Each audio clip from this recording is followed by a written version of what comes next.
കേരളത്തിലെ അനുഷ്ഠാന കലാരൂപങ്ങൾ. സാംസ്കാരിക പാരമ്പര്യത്തിൻ്റെ തുടർച്ചയാണ് കേരളത്തിലെ അനുഷ്ഠാന കലാരൂപങ്ങൾ. ഐതിഹ്യങ്ങളെ പുനരാവിഷ്കരിക്കുന്നത്, വ്യത്യസ്തങ്ങളായ പാരമ്പര്യ രീതിയിൽ വെളിപ്പെടുത്തുന്നത്, ചരിത്ര കഥകൾ, വിശ്വാസരൂപങ്ങളുടെ പ്രതീകവൽക്കരണം, ആക്ഷേപഹാസ്യ നൃത്തവും നാടകവും എന്നിങ്ങനെ നൂറ്റാണ്ടുകളായി ഉരുത്തിരിഞ്ഞ കീഴാള പ്രാദേശിക ഐതിഹാസിക യാഥാർത്ഥ്യങ്ങളുടെ ആവിഷ്കാരങ്ങളാണ് ഇവ. ദൈവത്തിൻ്റെ നാട്ടിലെ മനോഹരവും മഹത്വമായ അനുഷ്ഠാന കലാരൂപങ്ങളുടെ പട്ടികയാണ് ഇനി പറയുന്നത്. 1. തെയ്യം. ഒരു നാടിൻ്റെ കഥയും ചരിത്രവും ഐതിഹ്യങ്ങളും വെളിപ്പെടുത്തുന്നത് അവിടുത്തെ അനുഷ്ഠാന കലാരൂപങ്ങളിലൂടെയാണ്. നാടോടി ഗോത്ര വർഗ സ്വഭാവമുള്ള ജനതയുടെ ആരാധനാമൂർത്തികളിലും ആരാധനാ ആഘോഷ സമ്പ്രദായങ്ങളിലും അതാത് പ്രാദേശിക തനിമകൾ മുന്നിട്ട് നിൽക്കും. വടക്കേ മലബാറിലെ തെയ്യം ആഘോഷങ്ങൾ, കളിയാട്ടം എന്ന പേരിൽ ഓരോ ഗ്രാമക്ഷേത്രങ്ങളിലും കാവുകളിലും അരങ്ങേറുന്ന വാർഷിക ഉത്സവങ്ങൾ ആ നാടിൻ്റെ ചരിത്രവും സംസ്കാരവും ഒരുമയും കരുത്തും വിളിച്ചറിയിക്കുന്നവയാണ്. വീരാരാധനയും പൂർവ്വപിതാക്കന്മാരുടെ ആത്മാവുകൾക്ക് ദൈവിക പരിവേഷവും നൽകുന്ന ഗോത്രവർഗ സ്വഭാവം പ്രദർശിപ്പിക്കുന്ന ഇത്തരം ആഘോഷങ്ങൾക്ക് വീര്യവും ഊർജവും കൂടും. വീരരസപ്രധാനങ്ങളായ കഥകൾ, നിറം, ശൈലി എന്നിവയുടെ തീക്ഷ്ണതയുള്ള ദൈവിക രൂപങ്ങൾ, മുഖത്തെഴുത്തുകളുടെ സൂക്ഷ്മത, കിരീടങ്ങളുടെ വൈചിത്ര്യവും വലിപ്പവും എന്നിങ്ങനെ സവിശേഷങ്ങളായ ആരാധനാരൂപങ്ങളുടെ നൃത്തത്തിനും വെളിപാടുകൾക്കും അകമ്പടിയേകുന്നത് രൗദ്രരസപ്രധാനങ്ങളായ ചെണ്ടയും വീക്കനും കുറുങ്കുഴലും ഇലത്താളവുമാണ്.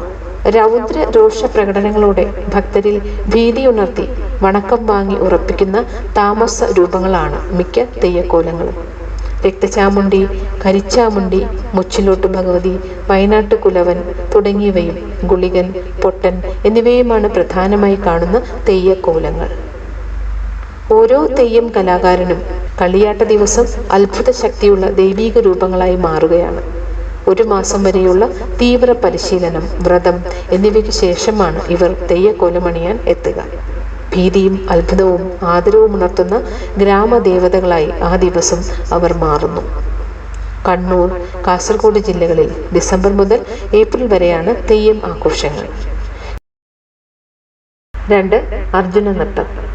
ഭഗവതി ക്ഷേത്രങ്ങളിൽ പുരുഷ കലാകാരന്മാർ ചെയ്യുന്ന അനുഷ്ഠാന കലാരൂപമാണ് അർജുന നൃത്തം.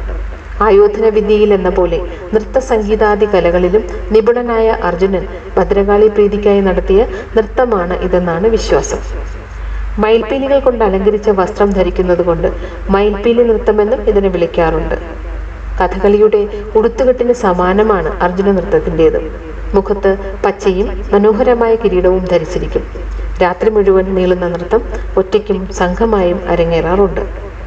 താളത്തിനൊത്ത് ചിട്ടപ്പെടുത്തിയവയാണ് പാട്ടുകൾ. പുരാണങ്ങളിലെ വിവിധ കഥാസന്ദർഭങ്ങൾ ചിത്രീകരിക്കുന്ന പാട്ടുകളെ കവിതങ്ങൾ എന്നാണ് വിളിക്കുന്നത്. ഓരോ കവിതത്തിനും സവിശേഷമായ താളമുണ്ടായിരിക്കും. ഓരോ പാട്ടിനും മുമ്പ് നർത്തകർ ഈ താളത്തിന്റെ പ്രത്യേകതയും പ്രായോഗ രീതിയും വിവരിച്ചതിനു ശേഷമാണ് നൃത്തം തുടങ്ങുക. കളരി അഭ്യാസത്തിനോട് സാദൃശ്യമാണ് അർജുന നൃത്തത്തിലെ ചുവടുകൾ പലതും. ചെണ്ട, മദ്ദളം, താളച്ചെണ്ട, ഇലത്താളം എന്നിവയാണ് അകമ്പടിയായി ഉപയോഗിക്കുന്ന സംഗീതോപകരണങ്ങൾ. 3. കളമെഴുത്ത്. ഒരു യഥാർത്ഥ കലാകാരന് ഭൂമി മുഴുവനായും തൻ്റെ ക്യാൻവാസാണ്. ഈ ലളിതമായ തത്വത്തിൻ്റെ സാരാംശമാണ് കേരളത്തിലെ ഭഗവതി ക്ഷേത്രങ്ങളിൽ 40 നാൾ നീളുന്ന കളമെഴുത്ത് ഉത്സവങ്ങളിൽ കാണാനാവുക. പല നിറപ്പൊടികൾ കൊണ്ട് കാളിയുടെ, അയ്യപ്പൻ്റെ, നാഗത്തിൻ്റെ, വേട്ടയ്ക്കൊരു മകൻ്റെ മനോഹര ചിത്രങ്ങൾ നിലത്ത് വരയ്ക്കുന്നതോടെയാണ് ചടങ്ങുകൾക്ക് തുടക്കമാവുക. കളം വണങ്ങിയതിനു ശേഷം പാട്ട് ആരംഭിക്കുന്നു. വീക്കച്ചെണ്ട, ഇലത്താളം, കൊമ്പ്, കുഴൽ, ചെണ്ട എന്നിവയുടെ അകമ്പടിയും ഉണ്ടാകും. പാട്ടിന് ശേഷം പ്രദക്ഷിണത്തോടെ കളം മായ്ക്കും. കളം എഴുതാൻ പ്രകൃതിദത്തമായ നിറങ്ങളാണ് ഉപയോഗിക്കുക. കറുപ്പിന് ഉമിക്കരി, വെളുപ്പിന് അരിപ്പൊടി, മഞ്ഞയ്ക്ക് മഞ്ഞൾപ്പൊടി, പച്ചയ്ക്ക് വാകയിലപ്പൊടി, ചുവപ്പിന് മഞ്ഞൾ ചുണ്ണാമ്പ് മിശ്രിതം എന്നിങ്ങനെയാണ് അവ. കളം വരഞ്ഞ് പൂർത്തിയാവാൻ 2 മണിക്കൂറോളം എടുക്കും. കുരുത്തോലയും ചെമ്പരത്തിയും തുളസിയും ഉപയോഗിച്ചുള്ള തോരണങ്ങളും അലങ്കാരങ്ങളും ഉണ്ടാകും. പരമ്പരാഗതമായി കുറുപ്പ്, തെയ്യംപാടി നമ്പ്യാർ, തീയാടി നമ്പ്യാർ, തീയാട്ടുണ്ണി സമുദായങ്ങളിൽ നിന്നുള്ളവരാണ് കളമെഴുത്ത് കലാകാരന്മാർ. ഓരോ വിഭാഗത്തിൻ്റെയും കളങ്ങൾ വ്യത്യസ്തവുമായിരിക്കും. 4. കാവടിയാട്ടം. സുബ്രഹ്മണ്യനുള്ള നേർച്ചയായി നടത്തുന്ന കലാരൂപമാണ് കാവടിയാട്ടം. തമിഴ്നാട്ടിൽ നിന്ന് ഉദയം കൊണ്ട വർണ്ണാഭമായ ഈ കലാരൂപം കേരളത്തിലെ സുബ്രഹ്മണ്യ ക്ഷേത്രങ്ങളിലെ ഉത്സവങ്ങൾക്ക് പരക്കെ കാണാവുന്നതാണ്. കടും മഞ്ഞയോ കാവിയോ നിറമുള്ള വസ്ത്രങ്ങളണിഞ്ഞ ഭക്തർ ദേഹമാകെ ഭസ്മവും പൂശിയാണ് കാവടിയാടുക.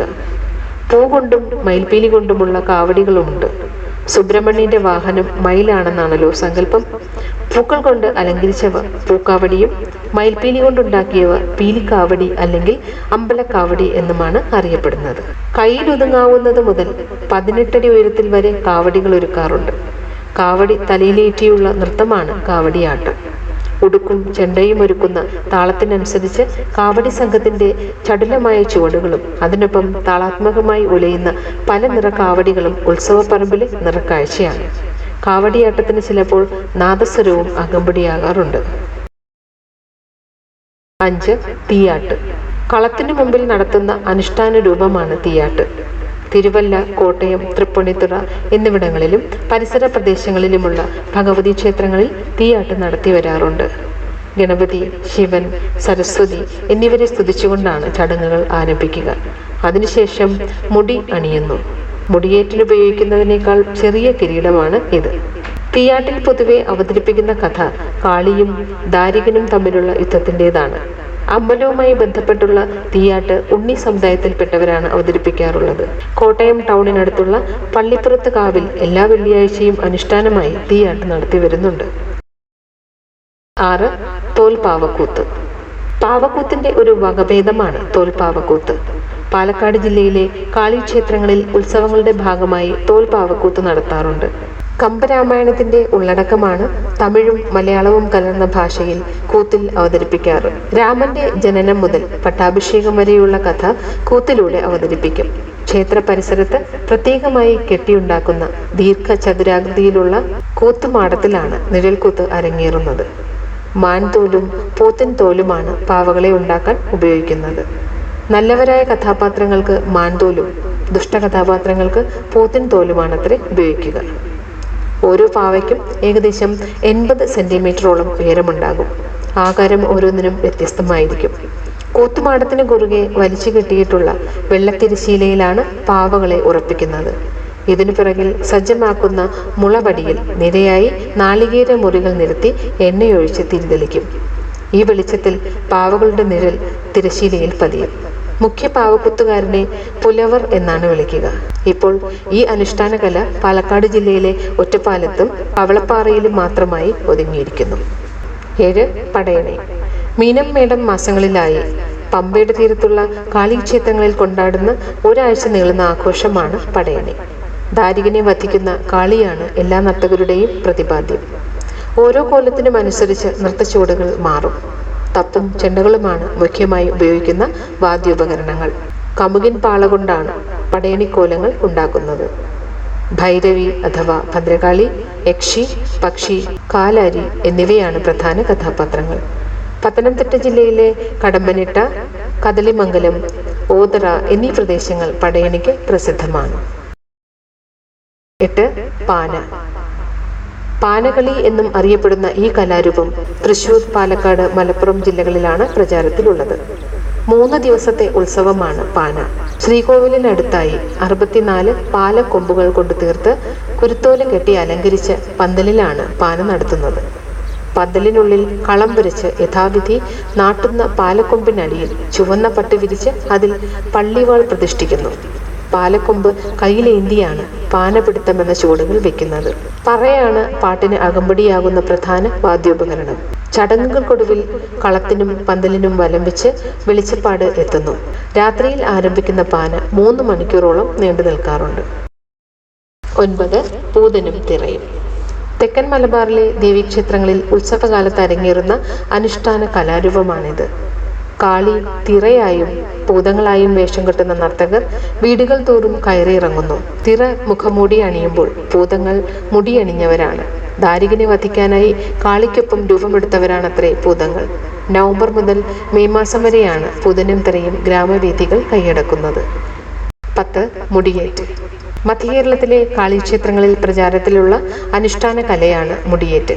ദാരികനെ വധിച്ച കാളിയുടെ വിജയം ആഘോഷിക്കുന്ന ചടങ്ങാണ് ഇത്. കുറുപ്പ്, മാരാർ സമുദായത്തിൽപ്പെട്ടവരാണ് മുടിയേറ്റ് കലാകാരന്മാർ.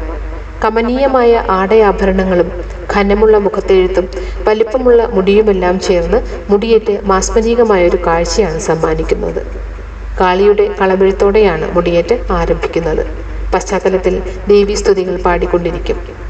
മുടിയേറ്റ് തുടങ്ങുന്നതിന് മുമ്പായി പനയോല കൊണ്ട് കളം മായ്ക്കും. കാളിയെ അനുഗമിച്ച് കോയിമ്പറ്റ നായരും കൂളിയും ഉണ്ടായിരിക്കും. ദുഷ്ടമൂർത്തിയായ ദാരികൻ കാളിയെ പോരിന് വിളിക്കുകയും പരമശിവന്റെ അനുഗ്രഹത്തോടെ കാളി ദാരികനെ വധിച്ചു എന്നുമാണ് ഐതിഹ്യം.